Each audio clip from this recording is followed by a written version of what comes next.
Hey church, Pastor Matt here. Hope you're doing well today. I want to give you a brief update and to walk you through some things that are about to happen at our church. Some exciting things that are about to happen at our church that I hope you're excited about, particularly in regards to the reopening process at Madison St. If you remember maybe the last video I sent out or email, I can't remember which one, on reopening, I made the comment that we were looking at the first phase, not the final phase, right? So what we've done so far in reopening has been the first phase, not the final phase. And now we're ready to move into the next phase, which also might not be the final phase, but it is the next phase. And there are some new things that are going to happen as we do this. So I want to take a moment to tell you about this plan and what I guess we'll call it the game plan for our church. Now, this was a decision and a plan that was created by a team of individuals that on that team, there were various deacons, staff, and ministry leaders. And so this group came together. There were both men and women. They were older, they were younger. And as I said, is leaders throughout the church. So this is not in any way one person doing something or one person's idea. This is a group of individuals sitting down together, working together, thinking together, and making plans and strategies that we pray are helpful for the church and fruitful for the church moving forward in reopening. So I want to walk you through some things, particularly that plan. But first, let me say this too. One of the things that we want to do is listen to wisdom, right? God is a God of wisdom. And so we do want to exercise wisdom, and we do want to listen, as I said, to people. And so one of the things that I have done, and this team I believe did, was try and listen to the instructions that we've been given from our authorities, right? So particularly in regards to the question of mask, right? Because that's a great question, and one that a lot of people have concerns about. What do we do with masks? Should we not wear a mask? Should we wear a mask? And so I want to read you three different guidelines from three different people, and I want to talk about it briefly. First is from our president. Our President Trump, earlier this last week, he made the statement, we're asking everybody, when you're not able to socially distance, to wear a mask. Okay? Wear a mask when you're not able to socially distance. Second, from Governor Kemp, our governor here in the state of Georgia, a week ago he put out 4 things in 4 weeks. This kind of 4 things that he's asking and our governor's office is asking all of Georgians to do for 4 weeks. And the first thing that's on that list, it says, wear a mask when out in public or when you cannot keep distance inside. Right? Wear a mask if you can't keep distance inside. Now, third is from the CDC, and they gave some guidelines for faith-based communities, that's what they call it. And in their guidelines it says, encourage the use of cloth face coverings among staff and congregants. Face coverings are most essential when social distancing is difficult. So when we should wear masks when it's difficult to socially distance, right? Now, all 3 of those, from President Trump, from Governor Kemp, and from the CDC, essentially say the same thing. First, they all affirm that masks are good and masks are wise, and we should be people who wear a mask. But all 3 of those also say that masks are necessary when social distancing is not possible or when it's not an option. For example, like going to the grocery store, right? Like for your safety and for the safety of those around you, we should wear masks when we're at the grocery store because you can't socially distance at Ingles or wherever you go. Like, you're not going to do it because you're going to run into people. So when you're out in public, our president, our governor, and the CDC, they're all saying wear a mask because social distancing is not an option at that point. But when social distancing is an option and when it's a priority and when it's intentional, it opens the door for masks to become optional. And so as this team crafted this idea and they talked together about this idea, and we worked together and thought through a couple of different ways, what we wanted to do was create a fair and balanced strategy and approach that took those guidelines into consideration, right? We masks are good. Use a mask, but can we socially distance in the sanctuary? And if we can socially distance, allow an option for masks to not be required while staying in the parameters and the guidelines of the instructions of our president and our governor and the CDC. So you see, there's a lot of thought that we've put into this and thinking about it. And so we came up with a strategy that beginning August 2nd, we're going to implement. First and foremost, we're going to be in the sanctuary, right? So over the last few, I think 6-7 weeks, we've been meeting in the fellowship hall. We've been requiring masks. That's phase 1. We're moving into phase 2. So we're going to be in the sanctuary. And we're going to have we believe, the ability to offer a safe environment for those who want to wear masks and be around people who wear masks, as well as an option for individuals who would prefer to not wear the mask. And this is what it looks like, all right? So this is it. We're going to ask that these two groups, right, mask wearers and non-mask wearers, we're going to separate parking lots for each, doorways of entry for each, and seating in the sanctuary for each. If you are someone who wants to wear a mask and be around people who wear masks, all right, we're asking that you park in the front parking lot of the church facility. And just so you know, where I'm sitting right now, that's this way. And that's why my hand's going that way. We're asking you to park in the very front parking lot of the church facility. You'll wear your mask. You'll get out of your car. You'll have on your mask. You'll come in through the front doors of the facility wearing your mask. And there will be seats that I'll tell you more about seating in a second. But you will sit from the back row of the sanctuary and gradually work up, right, as more people show up. So the first person who shows up with their mask on is going to get the back row. You can be the back row Baptist, right? If you come right before the service starts and you have your mask on, you're going to get up a little bit depending on how many people show up who wear masks. But everybody's wearing a mask. Park in the front parking lot, come in through the front door, and we will get you to a seat in the sanctuary where you'll be able to wear your mask and you will be around other people who are wearing masks. Now, if you're somebody who says, well, I'd rather have the option to not. Okay, well, we're asking you to park in the back parking lot. That's between the fellowship hall and the main facility. You'll park in the back parking lot.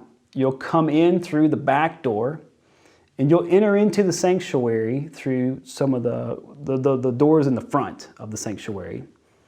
And we're asking you, if you're a non-mask wearer, to sit from the front row of the sanctuary back, right? So non-mask wearers are going to be coming in through the back parking lot, the back doors, and sitting from the front row and kind of working their way back. Non-mask wearers are parking in the back in the front parking lot, coming in through the front door and working their way from the back of the sanctuary forward. So these two groups are gradually they will come closer and closer, but there's still going to be a space between them, right? And we put the people in the front who are not wearing masks, and that was intentional because, as we've said before, when people talk, when people sing, whether we realize it or not, whether we see it or not, we spit quite a bit. And so we wanted those people who were not going to wear a mask to be in the front, so that, you know, if the masked people were in the front, we would be spitting on them, right? And they're people who are trying to stay in this controlled, safe space. We want to give them that. So non-mask, our mask wearers in the back, non-mask in the front. Now, even though we're doing all of that, we are still going to be socially distancing in the sanctuary, right? So it's not just come, sit wherever you want, and we all hang out together. It's not that. We have specific seats that we're going to ask you to sit. In fact, we're going to bring you to those seats, and you'll stay there. And those seats have been marked off with a tape measure. We are trying to keep 8 feet of space between every family unit or every household in the sanctuary. So you'll sit in your seat, and then we'll bring the next family in. They'll sit 8 feet away from your household. And then the next unit 8 feet away, and so on and so forth. So every household in the sanctuary will be 8 feet apart from all the other households in the sanctuary. And then, as we said, mask wearers will be in the back of the sanctuary and non-mask wearers in the front of the sanctuary. And so I'll attach a PDF file of a picture of like a diagram of what the sanctuary will look like. You can click on that in the email, and you can see a picture of how these units or households will be seated in the sanctuary, so that there is social distancing, which allows the option for the non-mask wearers, as well as social distancing in the back for those who are wearing a mask. So we believe it's going to be a safe space. We're praying that God would grant us His grace in that. We are going to allow the restrooms to be open for emergencies only. And when we say emergencies, we mean emergencies.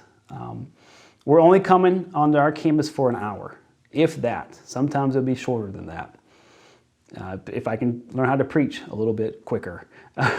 But if you use the restroom before you come, and then wait till you get home, right? It's not that much to ask. If it's an emergency, you can go. We're going to allow the restrooms to be open, but emergencies only. And so if you just help us with that, that would be huge. We don't want the restrooms to get overwhelmed with a lot of people in there, because that starts to break the guidelines, right? We got to socially distance in order to do this. Now, something else that we're going to ask is that we're going to need your help. In order for all of this to work, we need your help.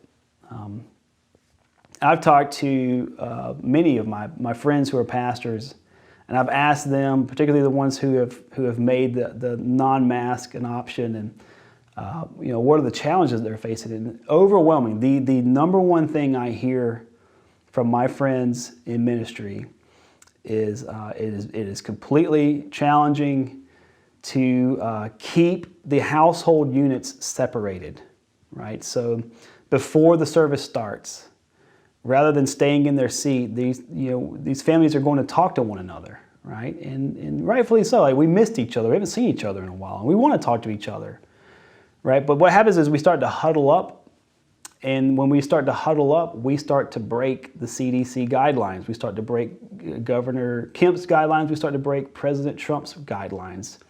And we start to not do the thing that we're trying to do as a church, which is socially distance people in the room. So we're asking that when you come into the sanctuary, when you get to your seat, if you'll just remain seated and talk to each other across the room if you want to. We have a big giant conversation with one another, but for the safety of those that are in the room, and for the safety of for the guidelines of following and doing what has been put forward by our authorities, if you could stay socially distanced on our campus, that is going to be what is the most effective way for this plan to work, right? So please do that. I also want to say that as we saw in President Trump's statement, in Governor Kemp's statement, and in the CDC statement, masks are still the safest route to take. And so Although there will be an option available for people to not wear a mask, I want to encourage you, if you can wear a mask, wear it, right? It's the safest thing, not only for you, it's the safest thing for all the people that you're around.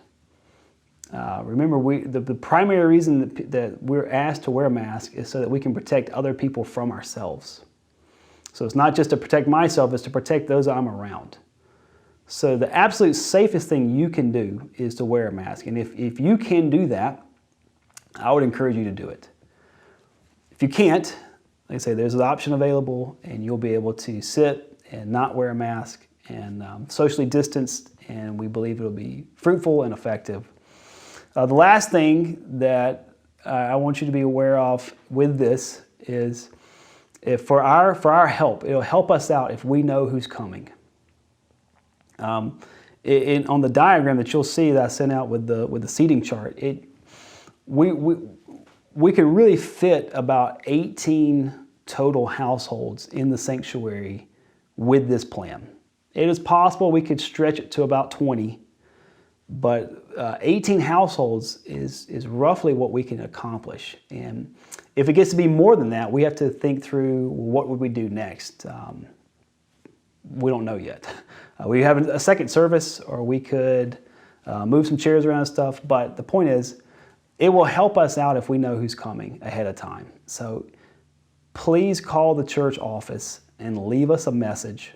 Let us know that your family is planning to come, or that you're planning to come, and let us know how many people are coming, and let us know if you're going to be wearing a mask or not wearing a mask.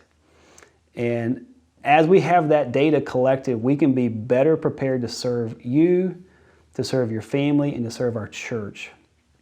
So just give us a call, let us know, and we look forward to August 2nd. I think this is going to be great. I'm very excited to be back, praying that we can begin to experience some more normalcy, getting back to worshiping Jesus as a family.